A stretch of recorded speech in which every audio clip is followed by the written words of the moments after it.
Seguimos adelante y es con muchísimo gusto que vamos a recibir esta noche a la profesora Gabriela Mordecki, directora del Instituto de Economía, de la Facultad de Economía de la UDELAR. Profesora, bueno, gracias por acompañarnos. Buenas noches. Buenas noches, ¿qué tal? Bueno, entre otras cosas queremos hablar del dólar. Yo leía por allí algunos analistas que señalan que el dólar va a cerrar a 31 pesos al fin del 2015. ¿Es una estimación que se puede acercar a los cálculos que tiene el Instituto? Sí, bueno, a estas alturas del año hacer una proyección para fin de año es bastante difícil y sí puede estar entre 29, 30, 31. O sea, ¿por qué? Bueno, porque todos hemos visto que al principio, ¿no? Hasta mediados de año teníamos unas proyecciones. Lo que sucedió es que hubo algunas cosas imprevistas que hicieron que el dólar saltara y entonces, o sea, podría volver a suceder. Por ejemplo, se proyecta que en septiembre suban las tasas de interés internacional, por lo menos que empiecen a subir a partir de algunas noticias que ya han aparecido en Estados Unidos, digamos, ¿no?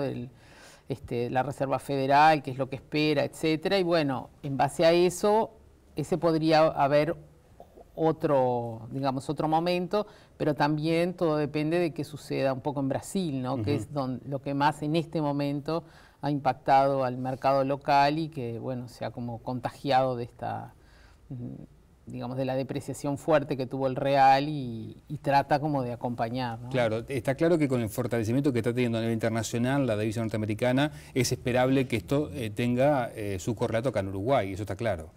Sí, sí, claro. Bien, ¿y está bien que el Banco Central salga al mercado como salió, que intervenga como lo hizo en el final de la semana pasada para contener el precio, para que no suba tanto?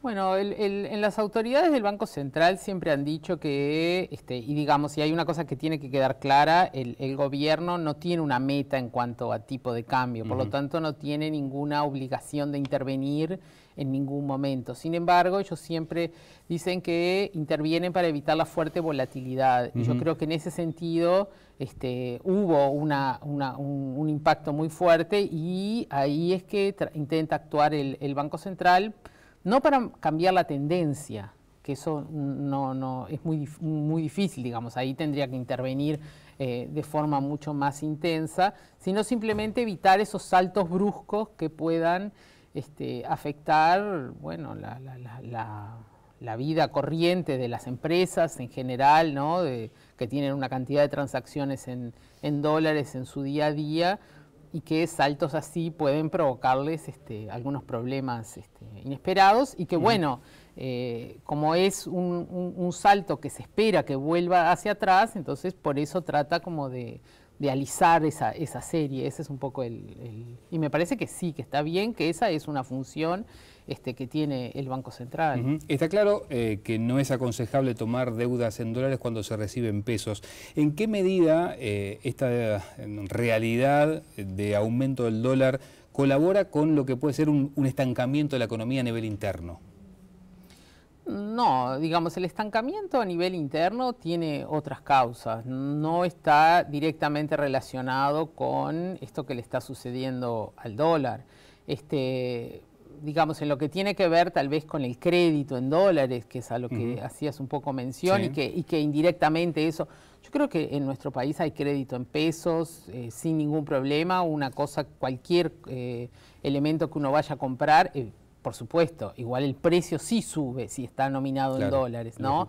Pero uno puede comprarlo después en cuotas o con crédito, en UIS normalmente, esa es la forma que uno tiene, o en pesos directamente. O sea, no hay una relación directa entre esos dos fenómenos, si bien pueden haber a veces causas comunes, ¿verdad?, entre los dos, o que, por ejemplo, lo que sucede en Brasil, además de aumentar el precio del dólar, tienen un fuerte problema, ¿verdad?, de caída de su producción y por lo tanto de menor demanda, y eso es lo que va a afectar a Uruguay, ¿no? Por otro lado, en cuanto a precios internacionales, a veces esta subida del dólar puede en parte compensar la baja de los precios y en parte sí los compensa. Entonces, al revés, para los exportadores implica mayores ingresos una vez que los pasan a pesos, ¿no? Está claro. De todas maneras, seguimos teniendo una economía muy dolarizada y hay sectores como, por ejemplo, el inmueble, la industria automotriz, la venta de vehículos puede seguramente verse afectado por esta realidad. Sí, seguramente, porque los precios aumentan en forma marcada, y además en lo que tiene que ver con la venta de automóviles ya se veía, ¿verdad?, una desaceleración. Incluso hubo algunos, ya los primeros meses del año, las ventas, si se comparaban contra, niveles récord de ventas de 0 kilómetro, estaban algo por debajo. O sea, algún sector en particular que sus precios están en dólares sí puede verse afectado.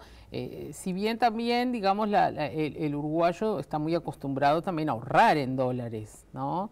El 80% más de los depósitos de los uruguayos están nominados en dólares. Entonces, en realidad, que el dólar aumente también tiene un efecto, digamos, llamémosle de riqueza sobre el depositante que tiene esos dólares, que valen más, ¿no? Entonces, digamos, hay como los dos lados. Es cierto que es una economía muy dolarizada, y el gobierno también tiene sus cuentas, sus deudas también en dólares, y para el gobierno es, digamos, sobre todo los intereses que tiene que pagar de la deuda, la mitad son en dólares, y eso se lo encarece muchísimo. Bien, ¿es esperable un proceso más acelerado de la depreciación del peso con esta realidad o no? Bueno, no necesariamente, ¿no? O sea, la tendencia general es que esta depreciación va a continuar, ¿no? Eso es algo que está digamos, en los fundamentos. Ahora, el ritmo al cual este crecimiento del precio del dólar se dé, dependerá un poco de cómo se vayan desarrollando los acontecimientos, que pase, ¿no?, en los países vecinos, porque no solamente Brasil, Argentina también está sufriendo una fuerte aceleración del precio del dólar, tienen elecciones, hay como también una situación compleja. Europa también atravesó un momento muy crítico con todo lo de Grecia, que ahora, aparentemente está como volviendo a su cauce, pero también allí el precio del dólar cambió, ¿no? Y si uno mira, también se depreció el euro frente al dólar. La saco de la divisa y le hago sobre el final dos preguntas. Una que tiene que ver con la inflación, que es otra de las preocupaciones obviamente del gobierno, teniendo en cuenta incluso los últimos ajustes de precios, ¿no? Y algo tan sensible que influye en el mercado interno como es, por ejemplo, los combustibles, la carne. ¿Cree que sigue siendo controlada la inflación para el gobierno, que va a estar en el rango meta oficial? Bueno, en el rango meta no va a estar, porque ya no está, ¿no? El rango meta es de 5 tenemos hasta 7, y no está por encima de ese rango. Me refiero al final del año, ¿no? Y no, tampoco creemos que vaya a estar dentro del año. Nosotros estamos proyectando una inflación alrededor de 8,5 por ahí para fin de año. Igualmente, la pregunta me parece que lo que es importante es que si está bajo control. Yo creo que sí está bajo control. No tenemos un proceso inflacionario desbocado, simplemente la inflación está muy difícil que baje. Y es verdad, este mes tuvimos algunos incrementos, ¿no? Aumentaron los combustibles, habían aumentado también el precio de algunas carnes por una baja una suba de los impuestos, ¿no? Y puede ser que aumenten algunas otras cosas, porque el combustible está dentro de los costos de prácticamente todos los productos que se venden, entonces indirectamente también influye, y por supuesto el precio del dólar, ¿no? Hay una cantidad de productos que directamente están en dólares, los automóviles, como hablábamos, y todo lo que es importado en general. Eso va a afectar la inflación. Vamos a tener inflaciones algo más altas en los meses, por lo menos en estos que vienen ahora. Después habrá que ver cómo viene la primavera, las verduras, los precios de los más precios volátiles que tienen que ver con cosas estacionales, exactamente. ¿No? Para ver, cómo cierra el año, ¿no? Y sobre el final de consulta, a propósito del anuncio que formuló el gobierno en el día de hoy, de alguna manera sorpresivamente estos 12.000 millones de dólares para obras, el 66% de fondos públicos. Obviamente que es una buena noticia. ¿Y qué impacto cree puede tener en la economía? En esto, por ejemplo, lo que hablábamos, porque uno tiende a pensar que va a haber a lo largo del quinquenio un mayor dinamismo que puede incluso también afectar, entre comillas, los niveles de inflación. Sí, bueno, digamos, esto hay que ver un poco, es para el presupuesto nacional que se empieza a ejecutar el año que viene, o sea, en este año eso todavía no va a impactar, y yo creo que es una buena noticia en una economía que se está desacelerando, ¿no? Que por otro lado se haga política contracíclica, que es justamente eso, ¿no? Más inversión pública. Hay que ver un poco en qué sectores, cómo se va a procesar, cómo está distribuida a lo largo de los años, cómo se financia, ¿no? Pero es un dinamizador de la economía, eso siempre es así. Y bueno, qué impactos pueda tener sobre la inflación o sobre otros fenómenos, digamos, más monetarios, y dependerá un poco del resto de las circunstancias. En sí, solo el aumento de la inversión no necesariamente es inflacionario, pero bueno, eso también hay que verlo, es difícil analizarlo fuera del resto de las variables, ¿no? Como si es un mensaje que ayuda para, de alguna manera, sacudir esa, digamos, sensación que se había instalado de retroceso en la economía, en lo que tiene que ver, por ejemplo, con las inversiones. Exactamente, claro.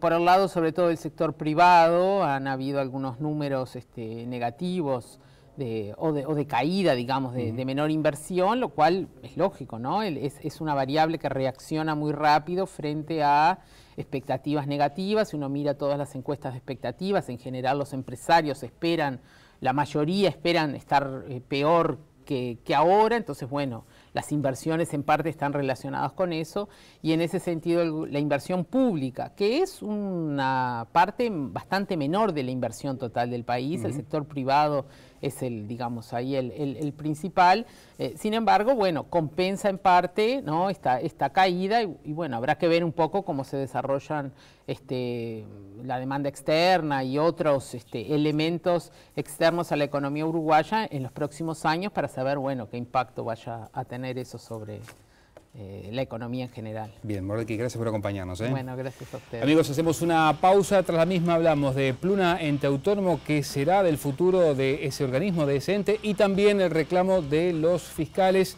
Se habla por allí de un paro, una huelga. Lo veremos en un ratito. Ya venimos.